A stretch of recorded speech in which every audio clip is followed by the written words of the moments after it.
Assalamu alaikum guys, I hope you all are doing well. My name is Muhammad Tayyib and today our topic is ground for dissolution of marriage. हमने मुस्लिम personal law को शुरू किया था, खुला का lecture और काफ़ी detail से जो है ना हम चीज़ें डिस्कस कर चुके हैं। आज हम ये चीज़ डिस्कस करेंगे कि किन ग्राउंड्स कौन कौन सी ऐसी ग्राउंड्स हैं जिससे एक वुमेन जो है, एक खातून जो है वो सूट फाइल करती है कोर्ट में, फैमिली कोर्ट में। आज उस ग्राउंड्स को हम डिस्कस करेंगे।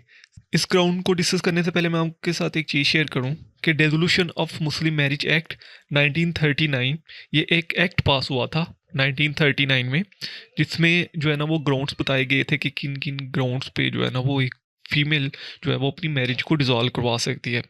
उससे पहले क्या था? उससे पहले ये था कि अगर कोई फीमेल काजी के पास, काजी मीन के जज, ठीक है, तो अगर कोई फीमेल जज के पास आती थी कि वो अपने हस्बैंड के साथ नहीं रहना चाहती, ठीक है, तो फिर उसको कैसे इंटरप्रेट किया जाता था? फिर हनफी लॉ के थ्रू जो है ना उसको इंटरप्रेट किया जाता था, ठीक है। जो चीज़ें हनफी स्कूल ऑफ थॉट्स में लिखी गई हैं उसके मुताबिक उनको इंटरप्रेट किया जाता था। ये 1939 से पहले की बात है। फिर क्या हुआ कि 1939 में एक जो है 1939 में एक बिल जो है ना उसको पास किया गया। और जब आपको पता है कि कोई बिल जो है वो असेंबली से पास हो जाए, ठीक है, फिर उसको क्राउन की असेंट मिली, क्योंकि ये पाकिस्तान बनने से पहले है। तो पाकिस्तान बनने से पहले क्राउन की असेंट ज़रूरी थी। क्राउन ने जब उसको असेंट दी तो वो एक एक्ट बन गया। अब जितनी भी grounds dissolution of Muslim marriage के वाले से लिखी गई हैं वो इस एक्ट में लिखी गई हैं, ठीक है। तो इस एक्ट को हम डिटेल से भी डिस्कस करेंगे, मतलब इस ग्राउंड्स के रिगार्डिंग, ठीक है। पूरा एक्ट तो नहीं डिस्कस करेंगे, लेकिन जो ग्राउंड्स दी गई जो हमारे इस टॉपिक के रिगार्डिंग है उसको हम डिस्कस करेंगे। एक्चुअली में होता ये है कि अब जो वुमेन जो ये ग्राउंड्स लेके जाती है ना, वो ये ऐसे लेके जाती है कि एक वुमेन जो है वो सूट फाइल करती है फैमिली कोर्ट में। इनमें से कोई भी ग्राउंड लेके वो औरत चली जाती है। फॉर एग्जांपल, मैं ये कहता हूँ कि एक औरत जो है वो ये लेके गई कि मेरा खामन जो है ना मुझे बहुत मारता पीटता है और मुझे जो है ना वो इससे खुला चाहिए, ठीक है। अब ये है कि उसने ये सूट फाइल किया। जब उसने ये सूट फाइल किया तो अब ये है कि लास्ट प्रीवियस लेक्चर में भी हमने पढ़ा था कि उसको अपना जो है ना वो जो उसका हकमर है वो वेव ऑफ करना पड़ता है, ठीक है। अब मर्द उसको इतना मजबूर कर देता है, सम टाइम मैंने बहुत से केसेस ऐसे देखे हैं कि मर्द औरत को इतना मजबूर कर देता है कि वो खुद कोर्ट में जाए और जाके तो खुला उससे जो है ना वो क्लेम करे। इसका मर्द को ये फ़ायदा होता है कि उसको जो हकमर मर्द ने दिया होता है ना, ठीक है, जितना भी 10 लाख 20 लाख जो भी हकमर में चीज़ें लिखी होती हैं वो औरत को वापस करना पड़ता है, ठीक है। अब जब एक औरत ने एक खुला के लिए सूट फाइल करना है, ठीक है, तो वो सूट इस तरह फाइल करेगी कि वो अपना जहेज का सारा सामान की सारी चिट, अगर तो वो जहेज चाहती है, ठीक है, देखिए कोई ना कोई तो जहेज वो लेके आई थी अपने साथ, ठीक है, तो जो भी जहेज वो अपने साथ लेके आई थी उसकी कंप्लीट रसीद बना के उस खुला के उस जो है ना वो सूट के साथ वो अटैच करेगी, ठीक है। ये सारी चीज़ें वकील को पता होती हैं। तो इन फ्यूचर जब आप भी कोर्ट में जाएंगे तो ये सारी चीज़ें हमको पता चलेंगी। मैं आपको साथ थोड़ी सी इन्फॉर्मेशन एस जो है ना वो प्रैक्टिकल भी शेयर कर देता हूँ, ठीक है।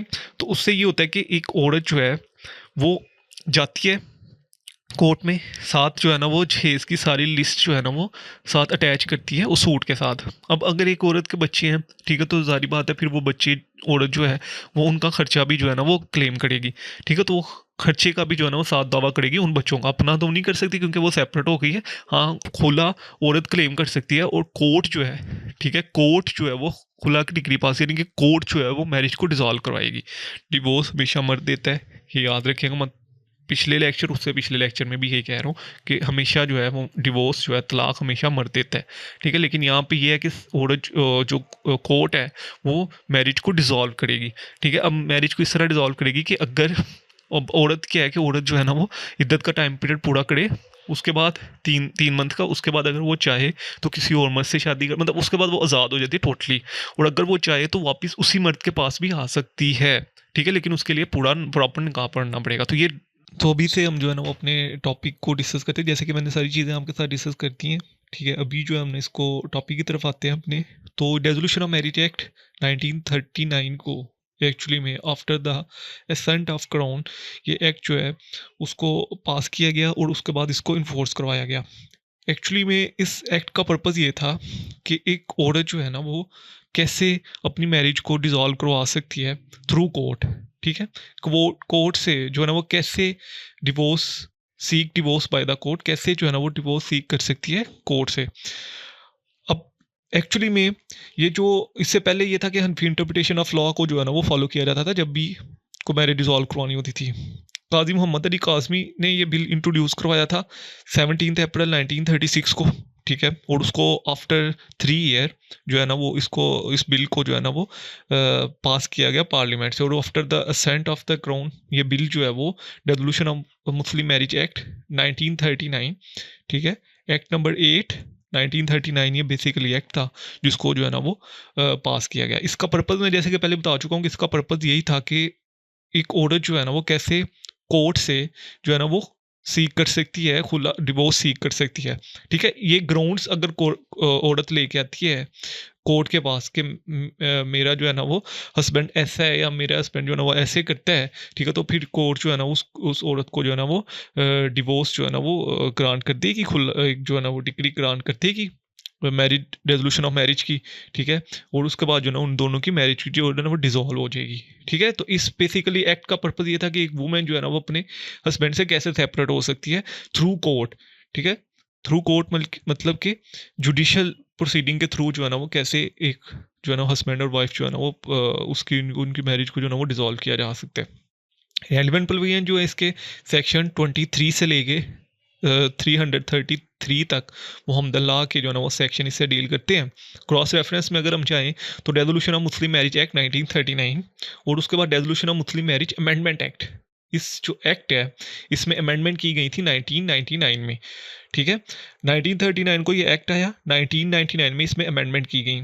एक्चुअली में आज जो हम चीज़ पढ़ेंगे वो थ्रू अमेंडमेंट पढ़ेंगे। मैंने बहुत से टीचर्स को अभी भी 1939 वाला एक्ट जो है, ठीक है, उसके मुताबिक पढ़ाते देखा है, लेकिन एक्चुअली में जो अब चीज़ जो है ना वो इम्प्लीमेंट हो रही है पाकिस्तान में, पाकिस्तानी लॉज में, ठीक है, जिसको जो है ना वो फॉलो किया जा रहा है वो आफ्टर द अमेंडमेंट जो है ना वो फॉलो हो रहा है। और अगर आप अपने सिलेबस का पार्ट भी पढ़ें तो उसमें लिखा है कि जो न्यू अमेंडमेंट्स है ना उसके मुताबिक स्टूडेंट को पढ़ाया जाए, ठीक है। लेकिन चूंकि मैंने भी जब इसको ढूंढने की कोशिश की गूगल पे तो ये चीज़ मुझे गूगल पे नहीं मिली, ठीक है। तो फिर मुझे ये चीज़ कहाँ पे मिली, ये चीज़ मुझे पाकिस्तान लॉ साइट की मेरे पास असेस है, ठीक है। तो मुझे ये चीज़ पाकिस्तान लॉ साइट से मिली, ठीक है। अब ये पाकिस्तान लॉ साइट को अगर आप जाके वहाँ पे सर्च करें, वैसे ये पेड है, ठीक है। ये आप किसी लॉयर से कंसर्न करिएगा तो आपको वो ज़रूर बताएंगे, ठीक है। इसमें जो है ना वो अमेंडमेंट हुई थी resolution of Muslim marriage amendment act 1999। तो आफ्टर दिस अमेंडमेंट इसमें बहुत सी चीज़ें जो है ना वो चेंज की गई थी। जब इसको फर्दर डिटेल से पढ़ेंगे तो मैं आपके साथ जो है ना वो इसको भी शेयर कर दूंगा। उसके बाद हम पॉइंट पे आते हैं, अब कौन कौन से मूड हैं जिससे जो है ना वो मैरिज को डिसॉल्व किया जा सकता है। अपोस्टॉफसी, डेथ ऑफ इधर party, divorce, option of puberty और कैंसिलेशन ऑफ इरेगुलर मैरिज, ठीक है। ये बेसिकली मूड्स हैं जिनसे जो है ना एक मैरिज जो है ना डिसॉल्व हो सकती है। ये डिफरेंट मूड्स हैं, ठीक है। ये 5 डिफरेंट मूड्स हैं जिनसे जो है ना वो मैरिज को डिसॉल्व किया जा सकता है। उसके बाद ये ग्राउंड्स हैं जिन जो औरत जो है वो फैमिली कोर्ट में लेके आती है, ठीक है। ये ग्राउंड्स अभी हम डिस्कस करेंगे। एक्चुअली में ये 10th to 11th 12th grounds हैं जिनको हम डिस्कस करेंगे कि इनमें से अगर कोई एक वन और more of the following grounds अगर कोई औरत जो है ना वो लेके आती है कोर्ट के पास और कोर्ट को कहती है कि मैं अब अपने हस्बैंड के साथ नहीं रहना चाहती, ठीक है। सेक्शन 2 है इसका, ये सेक्शन वगैरह ये सारी चीज़ें जो है ना वो ध्यान से लिखिएगा।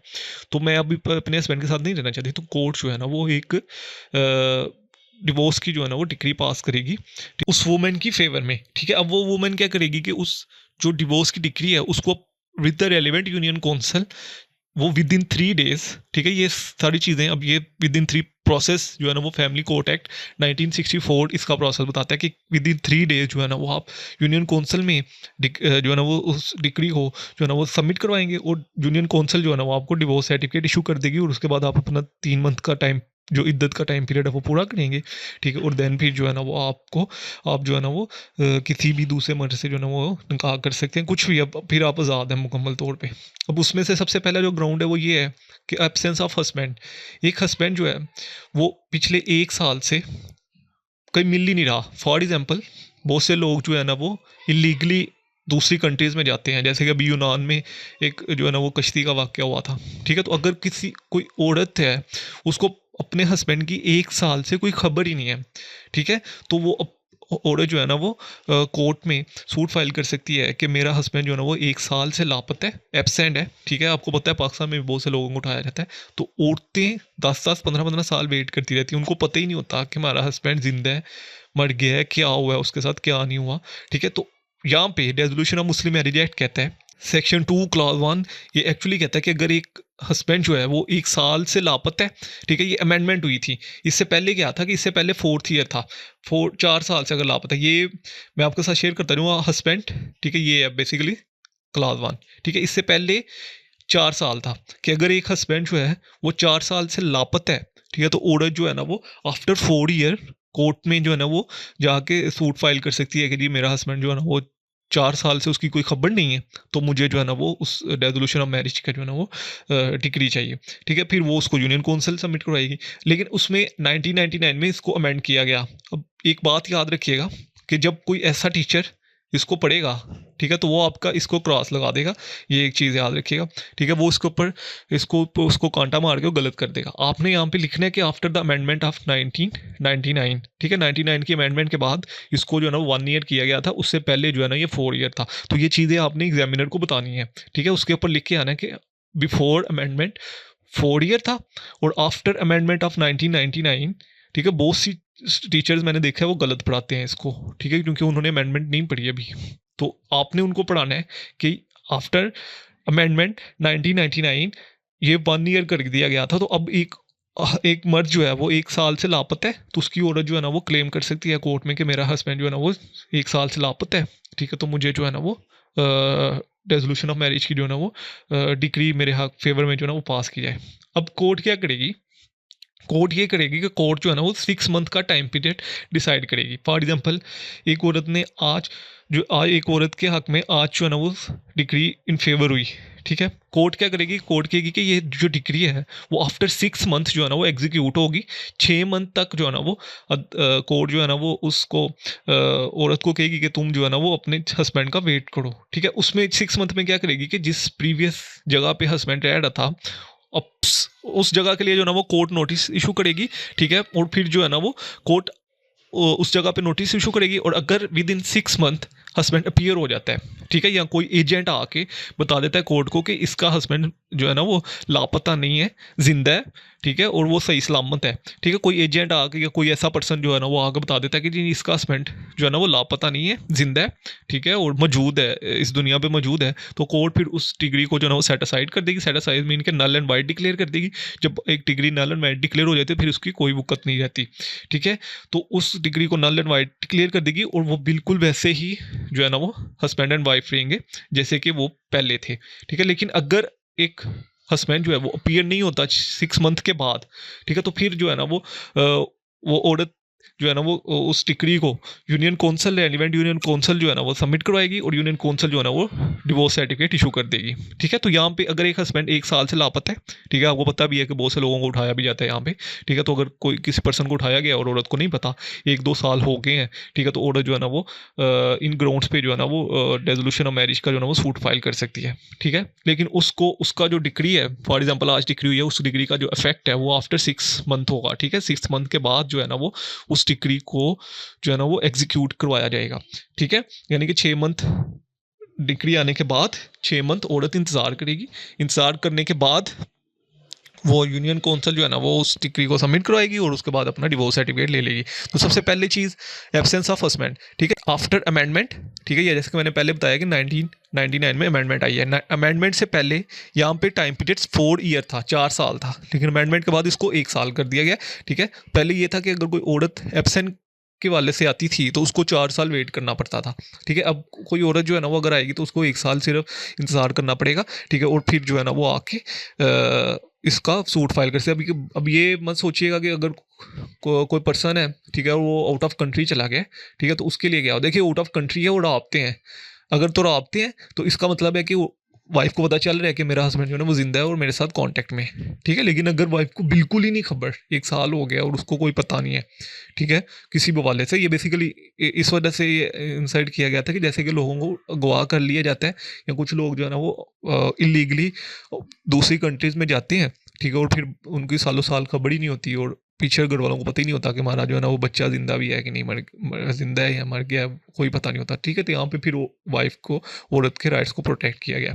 दूसरा, फेलियर टू प्रोवाइड मेंटेनेंस। अगर एक हस्बैंड जो है वो 2 साल से, मुसलसल 2 साल से अपनी वाइफ को मेंटेनेंस प्रोवाइड नहीं कर रहा। मेंटेनेंस होता है बेसिकली खर्चा, नानो नफका, ठीक है, अपना खर्चा उसका जो है वो उसको नहीं दे रहा मुसलसल 2 साल से, ठीक है, और कंटिन्यूसली नहीं दे रहा। ये नहीं है कि 2 मंथ उसने खर्चा दिया, फिर 1 मंथ उसका हाथ थोड़ा सा तंग हो गया, यानी कि वो गुर्बत आ गई और उसने खर्चा नहीं दिया, ठीक है, और फिर नेक्स्ट जो अपकमिंग मंथ थे वो खर्चा देता रहा। तो यहाँ पे वाइफ जो है ना वो ये क्लेम नहीं कर सकती कि मेरे हस्बैंड जो है ना मुझे 2 साल से खर्चा नहीं दे रहे, ठीक है। कंटिन्यूसली मुसलसल 2 साल हो चुके हैं और हस्बैंड ने वाइफ को 1 रुपया तक नहीं दिया, ठीक है। तो यहाँ पे फिर जो है ना वो औरत मेंटेनेंस का जो है ना वो सूट फाइल करके कह सकते हैं कि मेरी जो है ना वो मैरिज को डिसॉल्व करवाया जाए। अब इसमें बेसिकली क्या होगा कि इसके केस लॉज जो है वो केस लॉज आप यहाँ पे ज़रूर लिखिएगा, ठीक है। यहाँ पे क्लियर कट लिखा है कि right of dissolution of marriage for a wife of husband has neglected और has failure to provide the maintenance for a period of 2 years, ठीक है।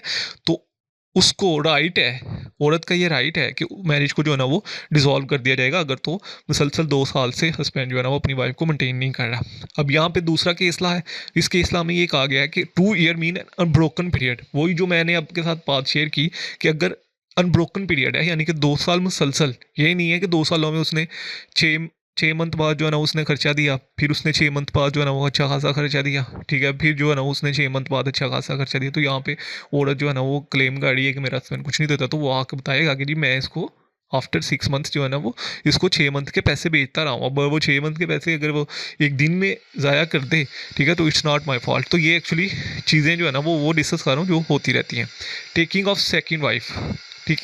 सेक्शन 2 क्लास 2 सब क्लास ए में बेसिकली जो है ना वो टेकिंग ऑफ सेकंड, अगर एक हस्बैंड, एक मर्द है, ठीक है, उसने विदाउट कंसर्न जो है ना वो दूसरी शादी कर ली है, ठीक है। Actually Muslim family law ordinance 9661 कहता है कि एक मर्द जो है ना वो कभी भी अपनी वाइफ की कंसर्न के बगैर जो है ना वो दूसरी शादी नहीं कर सकता, ठीक है। लेकिन अगर एक हस्बैंड कर देता है अपनी वाइफ की कंसर्न के बगैर, विदाउट कंसर्न अगर वो दूसरी शादी कर लेता है, तो ये औरत के पास राइट है, ठीक है, कि औरत जो है ना वो उसको अपनी जो है ना वो मैरिज को डिसॉल्व करवा सकती है। एक्चुअली PLJ 1996 लाहौर 565 जो है वो लाहौर हाई कोर्ट ने ये हेल्ड किया था कि wife feel an insult if her husband contact second marriage, ठीक है, और such conduct of husband break her heart, ठीक है, उसका दिल तोड़ देता है हस्बैंड जब वो दूसरी शादी करता है, ठीक है। तो चूंकि तो डेट्स इज एन इमटेरियल, तो वहाँ पे लाहौर हाई कोर्ट ने कहा था कि dates is an immaterial intact.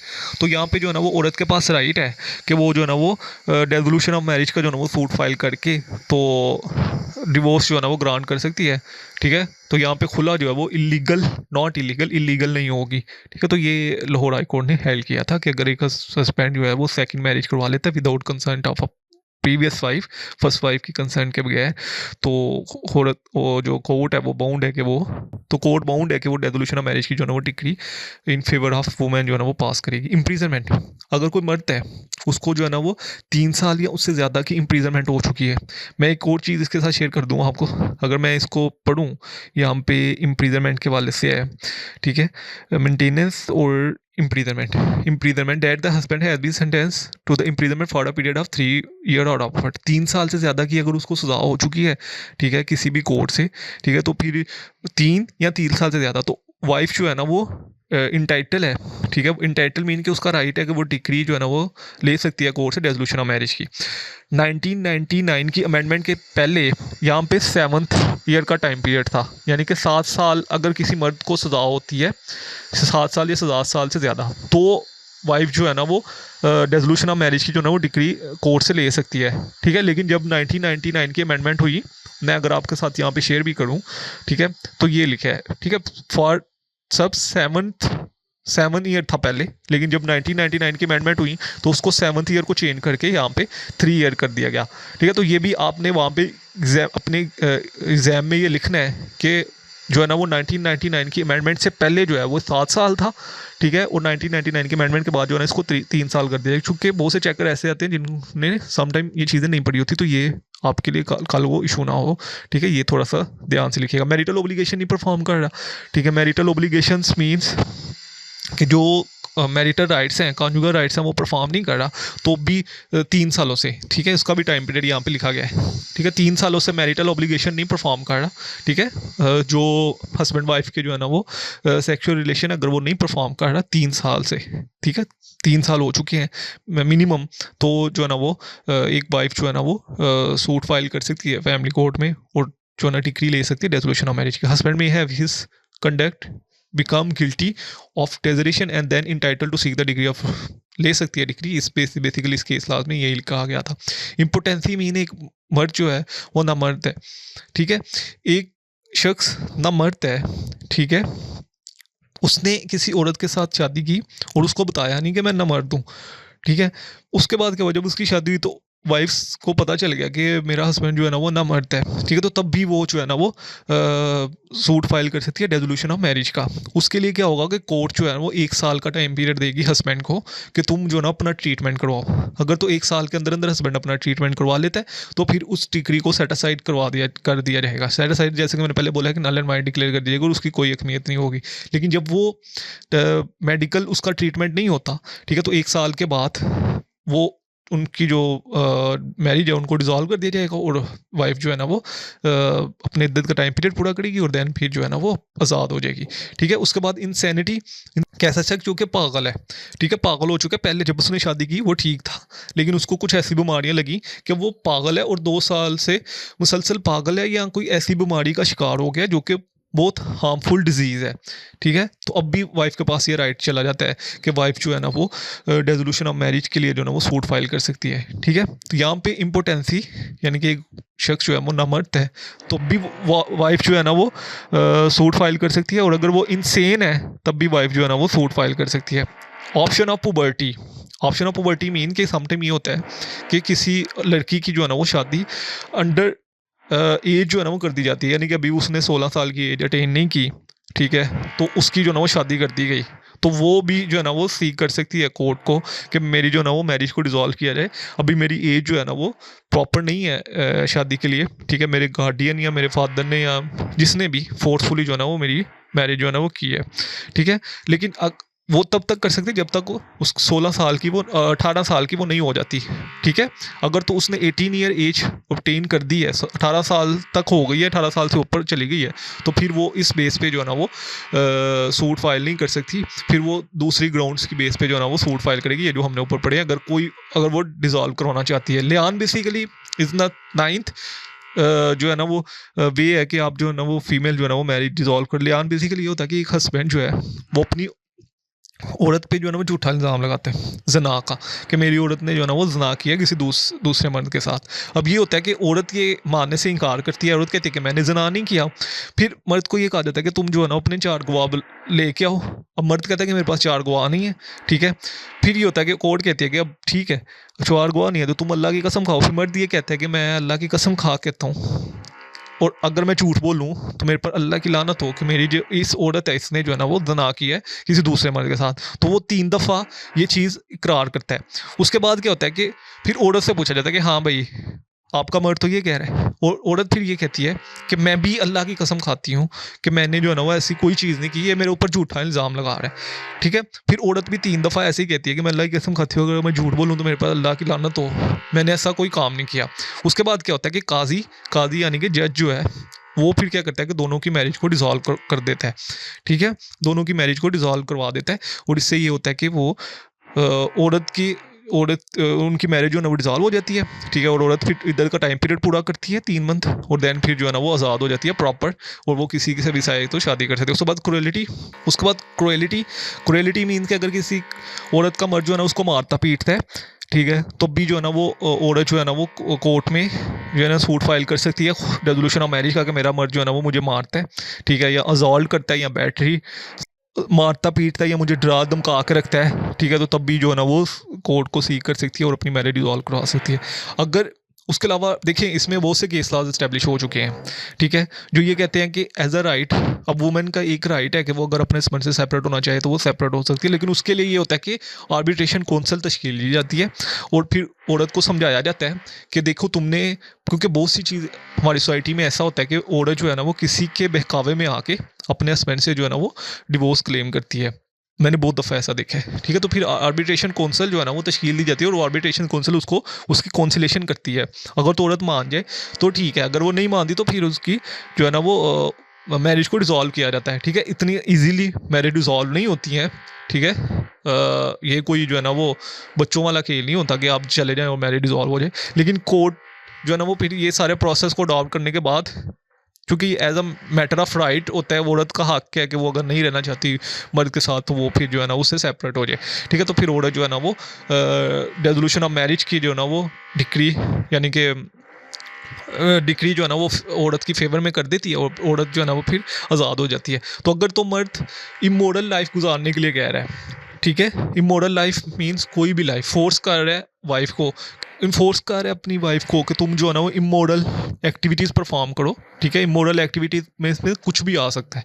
तो मर्द कह रहा है कि आप इमोरल लाइफ जो है ना वो इमोरल एक्टिविटीज़ जो है ना परफॉर्म करो, ठीक है? तो वाइफ जो है ना वो इस बेस पे भी जो है ना वो सूट फाइल कर सकती है डेसोल्यूशन ऑफ मैरिज का। उसके बाद रीज़नेबल, अगर और कोई रीज़नेबल ग्राउंड्स हैं, ठीक है, इनके अलावा जितने भी हमने पढ़ी हैं, तो भी वाइफ चाहे तो जो है ना वो इसके अलावा भी कोई अगर और रीज़नेबल ग्राउंड है तो भी वाइफ चाहे तो डेसोल्यूशन ऑफ मैरिज का जो है ना वो सूट फाइल कर सकती है। अगर मर्द कह रहा है कि जी तुम अपना रिलीजन चेंज करो, ठीक है, या मर्द ने अपना रिलीजन चेंज कर दिया। देखिए, मर्द को तो अहले किताब से शादी करने का हुक्म दिया गया कुरान में, ठीक है? वो भी किन सिनेरियोज़ में वो आप लोग अच्छे से जानते हो एज अ मुस्लिम। औरत के पास ये राइट नहीं है कि वो सिर्फ जो है ना औरत जो है ना वो सिर्फ मुसलमान से ही शादी कर सकती है। तो अगर मर्द ने मज़हब चेंज कर लिया तब भी जो है ना वो औरत जो है वो सूट फाइल कर सकती है, ठीक है? या अगर मर्द जो है ना वो औरत को कह रहा है कि तुम अपना मज़हब चेंज करो, ठीक है, या अपने रिलीजन्स जो प्रैक्टिस हैं उन्हें परफॉर्म करने से रोक रहा है। फॉर एग्जाम्पल सुन्नी और शिया फीमेल और मेल है, उन्होंने आपस में शादी कर ली, ठीक है? अब मेल उसको कह रहा है कि नहीं तुम इस तरह की एक्टिविटीज़ परफॉर्म करो, और फीमेल कह रही है कि नहीं तुम इस तरह की एक्टिविटीज़। तो यहाँ पे जब सुन्नी और शिया मेल और फीमेल की आपस में जो है ना वो शादी हुई, तो ये समटाइम रिलीजियस का बहुत ज़्यादा जो है ना वो आ जाता है इसमें, ठीक है? तो वो फिर जो है ना वो भी अगर ऑर्डर चाहे तो अपनी जो है ना वो मैरिज डिसॉल्व करवा सकती है। और उसके अलावा काफ़ी ग्राउंड्स हैं जिनकी बेस पे जो है ना वो औरत क्लेम करती है आके कोर्ट में कि यानी मेरी मैरिज जो है ना डिसॉल्व की जाए। लेकिन वो ये ग्राउंड्स हमने जो है ना वो resolution of Muslim marriage act में जो ग्राउंड्स दिए गए हैं वो हमने पढ़े हैं, उनको पूरी डिटेल से पढ़ा है। इससे ये है कि औरत जो है ना वो सूट फाइल करती है फैमिली कोर्ट में, और फैमिली कोर्ट जो है ना वो औरत की फेवर में जो है ना वो एक डिक्री पास करती है, ठीक है? और फिर जो है ना वो मैरिज को डिसॉल्व कर दिया जाता है। उनकी जो मैरिज है उनको डिसॉल्व कर दिया जाता है, ठीक है? और औरत जो है ना वो आज़ाद हो जाती है, ठीक है? तो ये आज का हमारा डिटेल लेक्चर था। इसके वाले से कोई भी क्वेश्चन हो कमेंट से पूछ सकते हैं। चल जल्द मिलते हैं नेक्स्ट वीडियो में, तो दो में रखेगा। अल्लाह हाफ़िज़।